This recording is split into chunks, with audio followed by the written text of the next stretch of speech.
तू है तो दिल धड़कता है, तू है तो सांस आती है, तू ना तो घर घर नहीं लग। কি ইন্ট্রোটা কেমন লাগলো গোলাপ ফুলের? তো আমরা এখন আছি বগুলা, নদিয়া জেলা বগুলা শহরে। আর এখানে যাচ্ছি, মাসিমণি আছে, আমার ননদ, নতুন নন্দাই, আমার বর, আমি, আমার মামি শাশুড়ি সকলে ঘুরতে এসেছিলাম ননদের বাড়িতে। আর এখানে জায়গাটা বিশ্বাস করো খুব সুন্দর, খুব একটা শান্তিপ্রিয় জায়গা। যারা শহরের এই মানে ব্যস্ততম জীবন থেকে কিছুদিন ঘুরতে যেতে চাও, এরকম শান্তিপ্রিয় জায়গায় তোমরা যেতেই পারো। আমরা যাচ্ছি এখন হচ্ছে গোলাপ ক্ষেত দেখতে বা গোলাপ বাগান দেখতে। আমরা জানি ফুল সব থেকে সুন্দর, পৃথিবীতে শ্রেষ্ঠ জিনিস সুন্দর। আর সেটা যদি গোলাপ হয়, গোলাপ মানেই ভালোবাসা, ভালোবাসা মানেই গোলাপ, এরকম একটা ব্যাপার। তো আমরা সেই জন্য এখানে শুনেছি গোলাপ বাগান আছে। তো আমরা দেরি না করে, কালকে যেহেতু বাড়ি চলে যাবো আর আজকে প্রায় সন্ধে হয়ে এসছে, তবুও আমরা বললাম যে চলো গোলাপ বাগানটা দেখে আসাই যাক। আবার কবে আসবো, অনেক দূরে যেহেতু জায়গা। তো এখানে এই যে ছোটো ছোটো ফুলগুলো দেখছো, এইগুলো সবে কুড়ি, মানে এগুলো ফুটতে দেরি আছে। তো বাগানটা দেখো কতটা বড় জায়গা নিয়ে গোলাপ বাগানটা হয়েছে।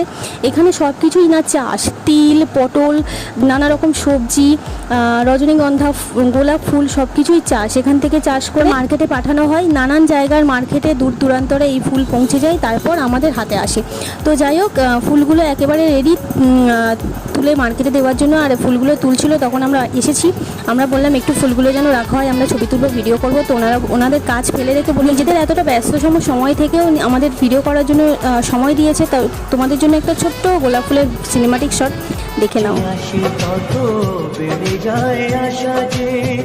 আরো বেশি কাছে চাই আজ ভালোবাসা যে ভালো লাগে দৃষ্টিকে। তো ফটো ভিডিও তোলা সকলেরই মোটামুটি ডান, কারণ দেখতেই পাচ্ছ ফটো তুলতে ভিডিও করতে একদম সন্ধে হয়ে গিয়েছে। আর এখন সেইভাবে ফটো ভিডিও ভালো আসছে না, কারণ সন্ধে হয়ে গিয়েছে।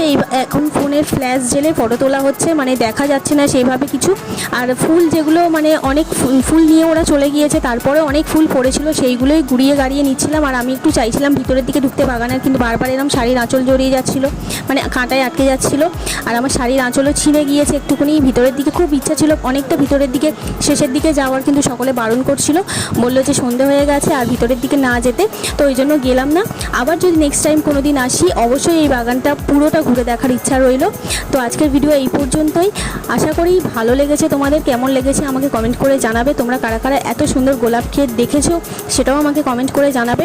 আমার তো পার্সোনালি ভীষণ ভালো লাগলো। তো এই সুন্দর পরিবেশে কিছু ফটো তুলেছি, যেগুলো তোমাদের সাথে শেয়ার করলাম। আর এরকম একটা সুন্দর গোলাপের মতন তোমরা ভালোবাসা দেবে এবং একটা সুন্দর স্মৃতি আমার কাছে হয়ে থাকবে, সেই জন্য ভিডিও করা, পোস্ট করা। আশা করি ভালো লেগেছে। ভালো